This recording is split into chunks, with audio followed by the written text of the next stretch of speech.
Praise the Lord. Good morning. ఈరోజు దేవుని వాగ్దానము ప్రకటన గ్రంథము 2వ అధ్యాయము 10వ వచనము. మరణము వరకు నమ్మకముగా ఉండుము, నేను నీకు జీవ కిరీటమిచ్చెదను. ఆమెన్. దేవుడిస్తున్న వాగ్దానము, నేను నీకు అప్పగించిన దానిలో నమ్మకముగా ఉన్నట్లయితే నేను నీకు జీవ కిరీటము ఇస్తానని చెప్తున్నారు. ఏ విషయంలో నమ్మకముగా ఉండాలి అంటే దేవుని పిలుపులో, దేవుని సన్నిధిలో, దేవుని పనిలో నమ్మకము కలిగి యథార్థంగా ఉండి దేవుడు చెప్పిన పని చేసినట్లయితే నీకు నాకు జీవ కిరీటము సిద్ధపరచబడింది. ఎంతవరకు నమ్మకంగా ఉండాలి అంటే మరణము వరకు, మన జీవిత కాలము వరకు, ఆయన పిలిచే వరకు నమ్మకముగా ఉండాలి. లోకములో నమ్మకత్వము కనుమరుగైపోయింది.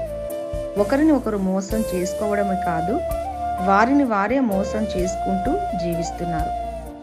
దేవుడు మనలో నమ్మకత్వాన్ని కోరుకుంటున్నారు.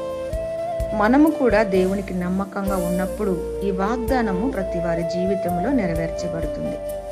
ఈ మాటలు వింటున్న ప్రతి వారిని దేవుడు దీవించి ఆశీర్వదించునుగాక. ఆమెన్. ఆమెన్.